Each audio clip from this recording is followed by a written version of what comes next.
नमस्कार, popular superfast news में आपका स्वागत है। मैं हूं आपके साथ समीक्षा दादीजी। आज इस सुपरफास्ट में बात होगी, कांग्रेस सांसद मनीष तिवारी ने केंद्र सरकार पर उठाए सवाल की। जियो ने भारत का पहला सैटेलाइट ब्रॉडबैंड किया लॉन्च की। बात करेंगे आरजेडी सुप्रीमो लालू प्रसाद यादव ने भाजपा पर साधे निशाने। दूसरे जिले जैसा नहीं है छिंदवाड़ा, नामांकन के बाद बोले कमलनाथ की। आजम खान से मुलाकात के लिए पहुंचे अजय राय की। साथ ही जानेंगे अमृत कलश में शामिल हुई कश्मीर की मिट्टी की। राष्ट्रपति द्रौपदी मुर्मू के तमिलनाडु दौरे की। बात करेंगे जम्मू कश्मीर के अरनिया में पाकिस्तान ने किया युद्ध विराम के उल्लंघन की। त्योहारी सीजन में चढ़ने लगा प्याज के भाव की। और आखिर में बात होगी 10 सालों में 39% बढ़ा दिल्ली के प्रदूषण की। इसी के साथ ही और भी तमाम बड़ी खबरों से आपको कराएंगे रूबरू।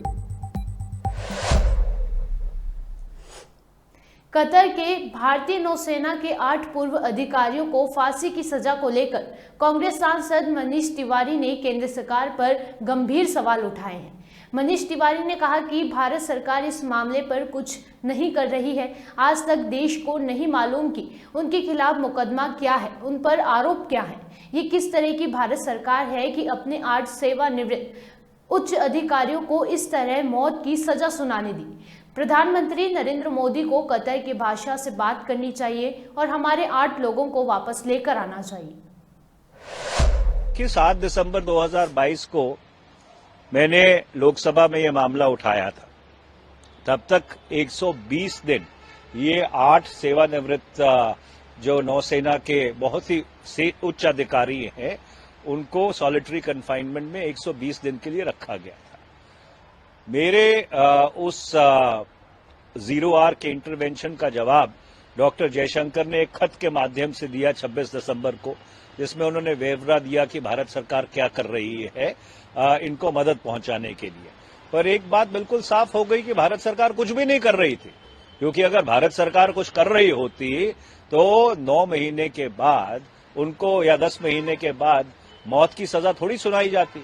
आज तक ना इस मुल्क को मालूम है, ना उनके परिवारों को मालूम है, ना इस देश को मालूम है कि उनके खिलाफ मुकदमा क्या है, उनके ऊपर आरोप क्या है, किस तरह की ये कानून व्यवस्था है और किस तरह की ये भारत सरकार है कि अपने 8 सेवानिवृत्त उच्च अधिकारियों को इस तरह मौत की सजा सुनाने दे और उसके बाद इस तरह के जवाब कि वी विल एक्सप्लोर और legal options, legal fight will go on. भैया, उन्होंने उनको मौत की सजा दे दी है। और इसलिए प्रधानमंत्री को जो कतर के बादशाह हैं, जिन्हें अमीर कहते हैं, उनसे बात करनी चाहिए कि ये क्या हो रहा है और हमारे जो 8 लोग हैं उनको वापस लेके आना चाहिए। प्रधानमंत्री नरेंद्र मोदी ने शुक्रवार को राजधानी में प्रगति मैदान स्थित भारत मंडपम में 7वें भारतीय मोबाइल कांग्रेस का उद्घाटन किया। इस दौरान पीएम ने एक प्रदर्शनी का भी उद्घाटन किया।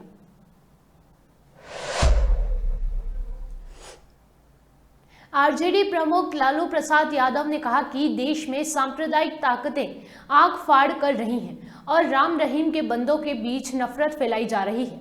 इसलिए विभिन्न दलों और मतों में बटे हम लोग एक साथ आए हैं। लोग पूछते हैं कि नेता कौन होगा। नेता हम आसानी से चुन लेंगे, उसमें कोई कठिनाई नहीं होगी।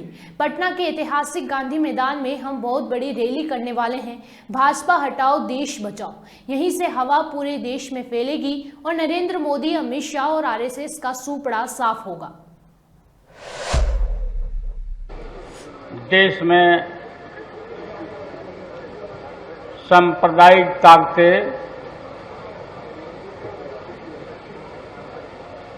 आंख फाड़ के खड़ी है और राम रहीम के बंदों के बीच नफरत फैला रहा है, भारत के संविधान के ऊपर संकट पैदा कर रहा है, प्रजातंत्र के ऊपर आघात पहुंचा रहा है। इसलिए हम लोग विभिन्न दलों में, मतों में बटे हुए लोग, पॉलिटिकल पार्टी के लोग इकट्ठा हुए हैं और गठबंधन इंडिया, आपको मालूम है कि पटना से ही, पटना के ऐतिहासिक जगह से यहीं पर बैठक करके और कर्नाटका से लेकर के मुंबई सब जगह देश के 23 दलों के लोगों ने मीटिंग किया है और इकट्ठे हुए हैं और हम लोग तैयारी कर रहे हैं। लोग पूछते हैं कि नेता कौन होगा। नेता हम लोग चुन लेंगे आसानी से, उसमें कहीं कोई कठिनाई और दिक्कत नहीं होगी।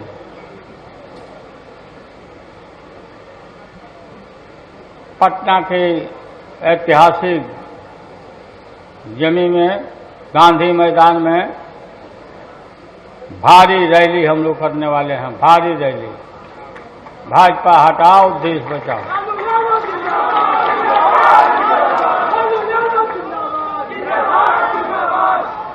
यहीं से हवा देश भर में फैलेगा और नरेंद्र मोदी, अमित शाह और आरएसएस का सुफड़ा साफ कर दिया जाएगा। कोई दिक्कत नहीं है, ये जा रहे हैं। इसलिए छटपटाहट, काफी छटपटाहट है इन लोगों के बीच में। छापा छापा मारते रहता, छापा, मुकदमा मुकदमा, और कोई काम नहीं है और इनको कुछ प्राप्त होने वाला नहीं है, बल्कि हाथ से सब निकल रहा है। अपने विवादित बोलों के लिए चर्चा में रहने वाले मध्य प्रदेश के पूर्व मुख्यमंत्री और प्रदेश कांग्रेस के अध्यक्ष कमलनाथ ने छिंदवाड़ा विधानसभा सीट से अपना नामांकन दाखिल कर दिया है। नामांकन दाखिल करने के दौरान उनके बेटे और छिंदवाड़ा संसदीय क्षेत्र से सांसद नकुल नाथ भी उनके साथ मौजूद रहे। इस दौरान मीडिया से बातचीत में कमलनाथ ने कहा कि उन्हें छिंदवाड़ा में मतदाताओं पर पूरा भरोसा है। भ्रष्टाचार में छिंदवाड़ा में तो डरते हैं। आप छिंदवाड़ा की तुलना मत करिए किसी और जिले से, यहाँ तो डरते हैं। दूसरे जिले में जाइए, कैसे खाद और बीज के लिए भटकना पड़ता है। और मध्य प्रदेश का तो हर व्यक्ति या तो भ्रष्टाचार का शिकार है या भ्रष्टाचार का गवाह है। सही बात है, ये शिवराज सिंह जी ने हमें दिया है। मैं तो शिवराज सिंह जी से पूछता हूं, शिवराज सिंह जी आपने दिया क्या? महंगाई दी, भ्रष्टाचार दिया, चौपट प्रदेश दिया, पर एक और चीज शिवराज सिंह ने नहीं दी, घर घर में शराब दी। ये शिवराज सिंह जी ने दी। उत्तर प्रदेश कांग्रेस के अध्यक्ष अजय राय पूरे लाव लश्कर के साथ जेल में सपा नेता मोहम्मद आजम खान से मिलने के लिए सीतापुर जेल पहुंचे, लेकिन उनकी ये ख्वाहिश पूरी ना हो सकी। उन्हें मायूस होकर लौटना पड़ा। आजम खान से मुलाकात को लेकर अजय राय ने कहा था कि वो दुख की घड़ी में हैं और मानवता का धर्म है कि हम उनके साथ खड़े रहें। यूपी के पूर्व मंत्री और समाजवादी पार्टी के कद्दावर नेता आजम खान, उनकी पत्नी तजीन फातिमा और उनके बेटे अब्दुल्ला आजम को फर्जी जन्म प्रमाण पत्र मामले में सजा सुनाई गई और तीनों पर जुर्माना भी लगाया गया।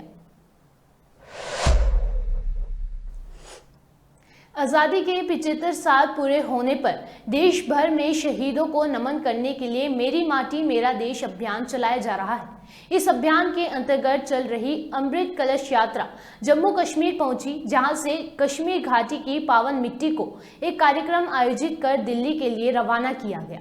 ये कार्यक्रम कश्मीर के शेर कश्मीर इंटरनेशनल कन्वेंशन सेंटर में आयोजित किया गया था। इस कार्यक्रम में जम्मू कश्मीर के एलजी मनोज सिन्हा मुख्य अतिथि के रूप में शामिल हुए। इस दौरान मनोज सिन्हा ने कार्यक्रम में शामिल हुए सभी लोगों को देश की सेवा और निष्ठा के प्रति ईमानदार रहने की शपथ दिलाई। भारतीय समुद्री विश्वविद्यालय के दीक्षांत समारोह के लिए राष्ट्रपति मुर्मू तमिलनाडु पहुंची। द्रौपदी मुर्मू तमिलनाडु पहुंची, जहां वो भारतीय समुद्री विश्वविद्यालय के 8वें दीक्षांत समारोह में शामिल हुई। इस मौके पर उनके साथ तमिलनाडु के राज्यपाल आर.एन. रवि और केंद्रीय मंत्री सर्बानंद सोनोवाल भी मौजूद थे। शाम के 8 बज रहे थे। लोग घरों में अपने अपने कामों में व्यस्त थे, लेकिन अचानक गोलीबारी शुरू हो गई और लोग दहशत में आ गए। दरअसल जम्मू कश्मीर के अर्निया में 26 अक्टूबर को देर रात जबरदस्त गोलाबारी की आवाजें सुनाई देने लगी। बीएसएफ के मुताबिक पाकिस्तान की ओर से सीज फायर का उल्लंघन रात करीब 8 बजे शुरू हुआ और गोलीबारी में का जवाब देते हुए बीएसएफ के जवानों ने भी ताबड़तोड़ फायरिंग की। फायर कितना हो रहा है? फायर जी 8 बजे के बाद बहुत फायर हो रहा है। अच्छा अच्छा, बिल्कुल। बॉर्डर कितना दूर है यहाँ से? बॉर्डर कम से कम कोई 1.5 किलोमीटर होगा ये। अच्छा, हाँ जी। तो यहाँ से फायर आना कितने बजे से फायर शुरू हुआ? 8 बजे से बाहर। अच्छा, तो सारे गांव वाले अंदर घरों में? सभी अपने अपने घरों में ही। अच्छा, हाँ जी। एकदम से सभी अंदर भाग गए। अच्छा, सब अंदर भाग गए। हाँ जी, भाग के। तो कितना फायर हुआ? बहुत हो रहा है जी। बहुत हो रहा है फायर, बहुत हो रहा है। हैवी फायर भी है या छोटा फायर? बड़ा भी हो रहा है, छोटा भी हो रहा है। अच्छा, काफी। तो सारे अपने घरों के अंदर ही है? हाँ जी। अच्छा, अभी भी चल रहा है? अभी भी चल रहा है। अच्छा, अभी चल रहा है। ठीक है, कोई इंजर्ड तो नहीं है कोई? ठीक है ना? ये तो ठीक है, उन कड़ी का को पता थोड़ी है जी। अच्छा अच्छा, हाँ जी। तो ये कितनी देर बाद फायर हुआ यहाँ? ये काफी देर बाद हुआ है, कोई 2-3 साल के बाद हुआ है। अच्छा, 2-3 साल बाद। तो अचानक से आपको भी पता नहीं। हाँ जी। ये बताइए कब से फायरिंग शुरू? हाँ, 8 बजे शुरू हो गई। कितना हैवी फायर हो? बहुत फायर हो कर तो कितने दिनों के बाद हुआ ये? तो बंद ये तो 4-5 साल हो गया है। अच्छा, हाँ, उसके बाद से? हाँ, उसके बाद हो गया है। तो अचानक से देख रहा हूँ यहाँ फंक्शन भी कुछ चल रहा है। हाँ, फंक्शन भी चले कर है। वो देखना उधर कुड़ी बेचारी की शादी है ना, उधर बारात आई दी है ना। साढ़े लड़कियां गए, लड़के गए, सभी गए ना। डर लगे करदा कि आन नहीं, इधर नहीं आन। तो उनको फोन करके आपने बोल दिया कि यहाँ नहीं है? फोन सानू करना नहीं आता। फोन उधर है आपका। हाँ, शादी वाले घर सानू बाल गए थे ना, भला इधर बैठो, अं हुने आ जाने 10 बजे ना। हूं वो रुक गए थे ना किते। कितना फायर कितना हो रहा है? बहुत फैर होएगा। हाँ, बहुत फैर। तो सारे छुपे हुए घर में? सारे छुपे हुए इधर सभी लोग जो फैर शुरू हुए बेड़े बैठे ना, सभी लोग किते किते।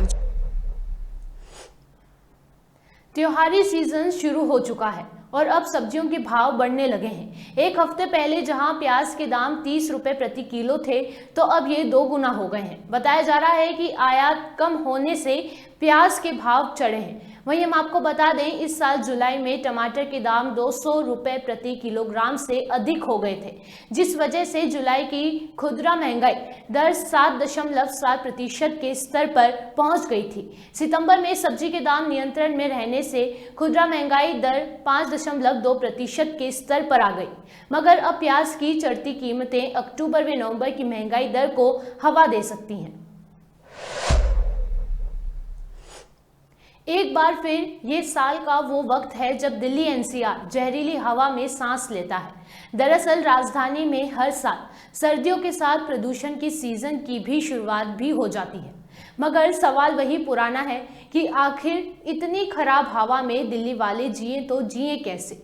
रोना भले पराली का रोया जाता हो, लेकिन सच तो यह है कि दिल्ली के प्रदूषण में सबसे बड़ी हिस्सेदारी परिवहन क्षेत्र की है। साल दर साल बढ़ती जा रही वाहनों की गिनती के साथ साथ इसका धुआं भी लगातार बढ़ता जा रहा है। आलम यह है कि यह एक दशक में ये प्रदूषण 39% तक बढ़ गया है। Earth system science data journal में हाल ही में प्रकाशित एक रिपोर्ट में सामने आया कि 2010 से 2020 के दशक में दिल्ली और आसपास के एनसीआर के इलाकों में परिवहन क्षेत्र से प्रदूषकों का उत्सर्जन बढ़ गया है। सुपरफास्ट टॉप 10 न्यूज में आज के लिए सिर्फ इतना ही। देश और विदेश की तमाम बड़ी खबरों से जुड़े रहने के लिए देखते रहिए पॉपुलर टीवी।